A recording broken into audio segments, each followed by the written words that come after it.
I will never forget what my father told me when I announced my engagement. He took me to the side and said, "Zoe, are you sure about marrying this man Peter? I know you're in love with him, but I don't think he's a good match for you." "Why are you saying this, Dad? He loves me and respects me. I don't care if he's not as well off as us." "I know that, Zoe. You know I built my riches from nothing. I would never disrespect a person who does not belong to my economic class. But Peter is a very sketchy man, and his mother is no different."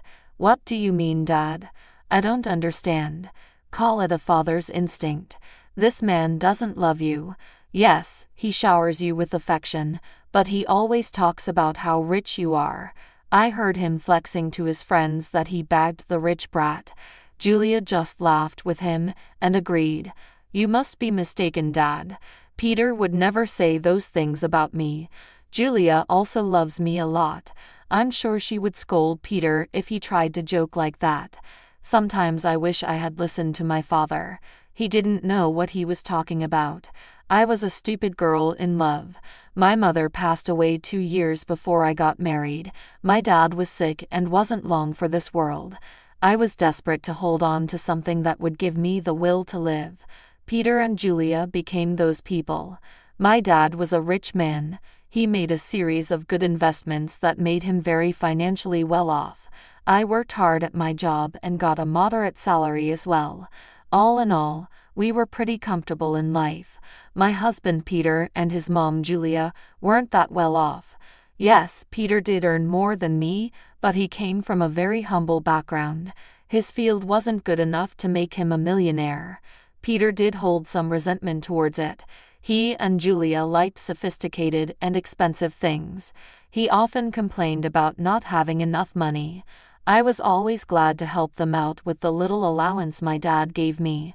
I even let Peter and Julia move into my house after marriage, but neither Peter nor Julia were happy with my house. They said, "It's such a shame that you live in a small house. Your dad literally lives in a mansion. How come you bought such a small townhouse?" "I don't earn a lot, Peter. Dad lives in a mansion because he has lots of money. I'm a simple office employee earning a moderate salary. This house was difficult for me to buy as well. Dad helped me out with the down payment." "Well, if he helped you out, he should have got you a better place.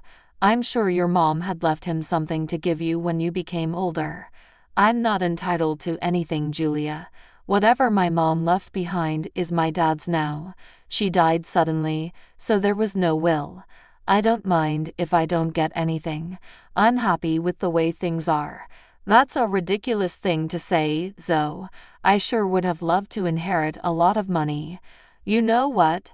Your dad should trade houses with us. He lives alone, so he doesn't need the space anyway, right, Mom?" "Yeah, Peter's right. So you can ask." "Absolutely not. That house is my dad's, and he deserves to live comfortably as long as he is alive." "Well, he won't be alive for long now that he's sick. We can wait and compromise for a few years and see what happens. Ultimately, everything will be yours after your dad dies. You will have plenty of money to buy a big house and more." The way Julia and Peter were already making plans to spend my inheritance was super disturbing. It also didn't help that they regularly asked me to ask my dad for more money. It's not like we were hurting for cash. Peter and Julia simply wanted the millionaire life, even if they weren't one. Honestly, I was getting tired of their behavior. However, the real drama happened after my father passed away. My dad's cancer took him away from me pretty soon. I was devastated but got little support from Peter or Julia. They were only concerned about the date of the will reading and didn't even help with the funeral. Hell, they refused to attend the funeral because my dad was no one to them. I was heartbroken and furious at that point. My dad's words kept coming back to me. I was getting suspicious of them and started to have doubts about their intentions. I was afraid that they were really after my inheritance money. They were not allowed to be in the reading of the will. Peter and Julia said, "Why the hell are we not allowed to read the will? This is ridiculous." Lawrence was my own father-in-law. Yes, this is ridiculous. We are family and should be present for this event. We have the right to know what Lawrence left in the will. At least my son should be allowed to be there. Your son is not in the will, Julia, so he cannot read the will. Why are you two so obsessed with inheritance? You didn't even come to the funeral. It was funny how my dad was suddenly family when it came to getting an inheritance. I was pretty annoyed at Julia and Peter. What was worse was that they started to hound me as soon as I got back from reading the will. They were not allowed to see the will. I had a hard time dealing with the grief of losing my father, but I got no words of support or sympathy from them. They simply wanted to know about my inheritance. Julia asked me, "So we have been wondering about something for a while now. How much inheritance did you receive from your parents? You must have got a lot of money. How much money did you get?" My parents unfortunately didn't leave me any money in my inheritance, so I received zero. What? You didn't get any money? But your parents were rich. They should have left you something. I don't believe that you didn't get any money. I'm sure you are lying to us. Oh, there is no way your parents didn't leave you a single penny. No, Peter. There was no money in my inheritance. The will didn't even mention me getting any kind of money. You can check my bank balance in a few days. And I've got to have an inheritance. We just find out.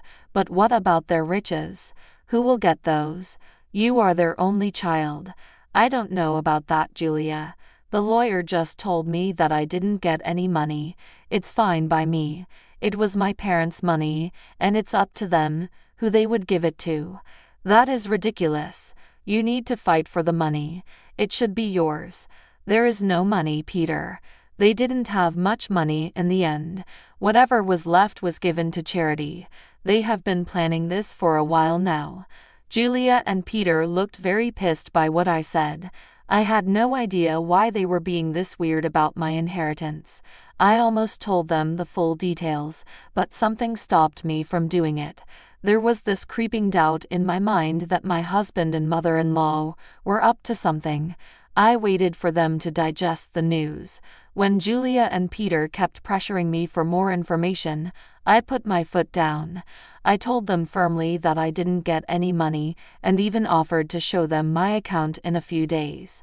Well, a month passed and nothing showed up. In the meantime, Peter grew very restless and stopped being affectionate with me. He was always checking my account and constantly hounding me for information on my inheritance. I was starting to see where this was going. Finally, one day I decided to put an end to it. I showed them my bank statements and said, "See, I told you that I didn't receive anything. I'm not hiding any secret inheritance money from you. Do you believe me now?" Wow. All our years of hard work just went down the drain then. So, his parents weren't rich, and she didn't even get $1,100 in the will. This is ridiculous. I can't believe this. I can't believe this either, Mom. I stayed in this marriage for nothing. I married Zoe for nothing. It was all a waste of time. What the hell does that mean, Peter? Why are you talking like this? Why do you think she's saying these things? So, who the hell would marry you without thinking about the money? My son simply married you so that we can bank on your inheritance. Now I see that you didn't even get a penny. I can't believe I wasted 5 freaking years on a useless girl like her. I was stunned to hear them speak that way about me. I could finally tell that Peter married me for money. My parents were right about him and his mom. They were freaking gold diggers. I was so freaking done with my husband and mother-in-law. I was breaking inside, but what they said next turned me into stone. Julia looked at Peter solemnly and said, "What is done, Peter. But now it's time for you to divorce her. There is no reason why you should stay with her anymore. You will have time to find a new, rich wife this time. We will make sure she actually has some money to her name." Are you freaking kidding me, Julia? You're asking Peter to divorce me over money? Peter, are you going to listen to her? Of course, I would listen to her, Zoe. I married you so that I and my mom could have a comfortable life. We grew up poor, and I didn't even go to college. I had no way of earning a lot of money. So you pretended to love me and then tricked me into marrying you, thinking that my parents would give me lots of money that I would readily share with you. Yes, that's what I thought. It was the only way I could give my mom the life she wanted. But now I see that my efforts were in vain. Mom's right. I need to divorce you and keep looking. I was stunned by what Peter said. He said those things so nonchalantly that I started to question my own sanity. Julia and Peter went on to express their frustration at my marriage and myself. I didn't hear a word after a while. I was too busy coming to terms with what they just threw at me. Their total lack of reaction and Peter's sudden shift in behavior were both depressing and endearing to me. After a point, I was so mad that I wanted to scream and throw things. However, I didn't do any of that. I calmly said, "Okay then, Peter. If a divorce is what you want, you will get it. I was never the one to say no to your demands. I might as well give in to your demand now as a last favor. So, you will agree to a mutual divorce. It'll save us both a lot of money. By the looks of it, you don't have much to go on anyway. Don't think of this as an opportunity to get alimony from my son. We will fight you tooth and nail before you get that dream. You better preserve your lawyer fees and agree to a mutual divorce. It'll be best for you. You're right. I don't have a lot of money right now, so I decided something. I will agree to a mutual divorce, but you have to sign a clause saying that we won't share any of our assets with each other. That's not a problem at all. You don't have much, and neither do I at the moment.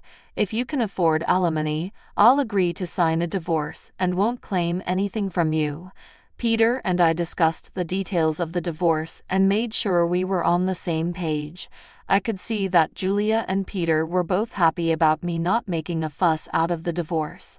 I guess they didn't expect me to be so calm about it.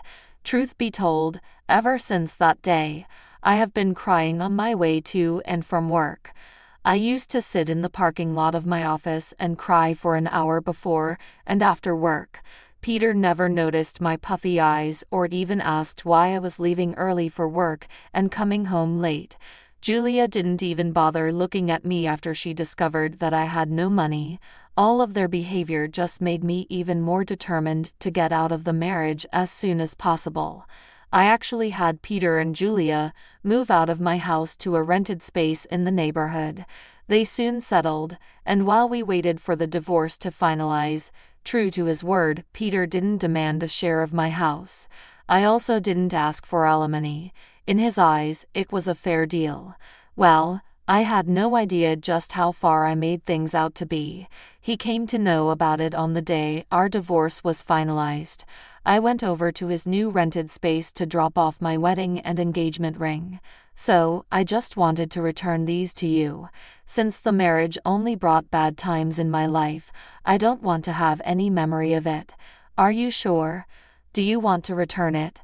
I mean, you might need the money after all. It's so funny you don't. So you must have laughed at our poverty before. Look where you are now. My son is being generous and giving you the rings. You might need to sell them when your stupid job doesn't pay enough. We don't want Mr. Rings. They're cheap ones anyway. What would I need to sell the rings for money, Julia? You don't have to be embarrassed. We already know how your parents didn't leave anything. I guess they lost everything due to poor financial decisions, leaving their daughter destitute. At that point, I laughed very loudly in her face. Julia looked confused, and so did Peter. I could tell that Peter was somewhat annoyed by his mother's behavior, and he was also surprised at my laughter. Julia said, "Why the hell are you laughing? Did I say something funny?" "It's freaking funny how you think I'm destitute, Julia. It's also funny that you think my parents lost all their fortune. Well, of course you're destitute. Your parents didn't even leave you a penny. They surely messed up and ruined your life by not leaving you inheritance." "I never said that I didn't get an inheritance, Julia. I simply told you that I didn't get any money. My parents did, in fact, leave me plenty of inheritance. What the hell does that mean? You have an inheritance. I'm so confused. That my parents could see you and Julia for the little gold diggers you two are. So, they made a secret clause in their will. It said that I would receive no monetary inheritance. Instead, I was given this entire neighborhood as my inheritance. What? You own this neighborhood now? How is that possible? We would have known about your inheritance if this was true. We even signed the lease with an estate manager who didn't tell us the name of the owner. My parents wanted me to wait for a year before I got my inheritance. They wanted me to test you too and see if you are really with me for money or love. Well, of course, you failed the test, and now you won't get anything from me. Also, the estate manager was appointed by my parents to take care of the property before I inherited it. They were smart people, you know.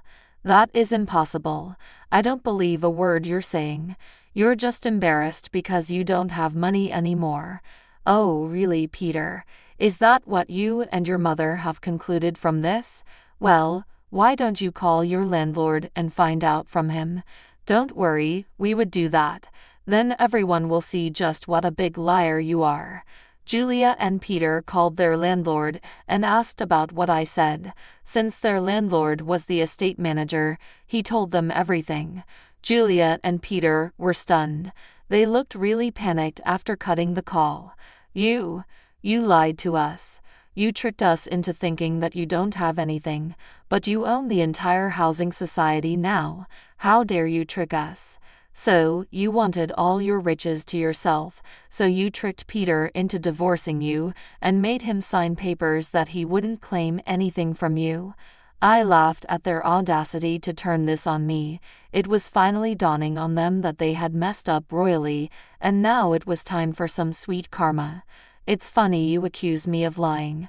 You too, Peter. You tricked me into marrying you by telling me that you love me. Julia, you helped your son in this plan, and you were the one to tell him to divorce me. If anyone here was being a scammer, it was you too. As for my inheritance, you asked me how much money I got, and I answered truthfully. This was all a misunderstanding. So, what happened is in the past. Why don't we just try again in the new light? We did spend 4 years together. It would be a shame to throw it away. So now you want me back in your life. Funny how you were desperate to start afresh with a new girl. I hear that you're already seeing someone rich. Don't worry, I'll inform her about what a snake you are. Peter and Julia started to beg me not to mess up this new relationship. Peter told me that since I wasn't ready to give him another chance, I shouldn't mess up his future. I told him to freak off. Also, I informed them that I will kick them out once the property is transferred to my name. They panicked at that and started to beg me even more. In the weeks that followed, Julia and Peter showed up at my house to beg me to forgive them. Peter and Julia already have an eviction on their record, so it is unlikely anyone would give them rent. The only reason they were staying on my property was that I asked the estate manager to allow it. I also called Peter's new victim and told her everything. She was horrified by what Peter and Julia did and broke up with him instantly. She even showed me the texts. After this fiasco, Peter and Julia beat down my door, called me names. I promptly called the police and had them off my property. After I got my inheritance in my name, I kicked them out very swiftly. They didn't expect me to go through with the threat. They did show up on my property again, and the police were called. The cops gave them a stern warning, and I filed for a restraining order. Turns out, the entire town knew about what happened. They were essentially disowned by friends and had to leave the city to start afresh. Meanwhile, I'm enjoying my new wealth, and I'm finally free from gold-digging leeches.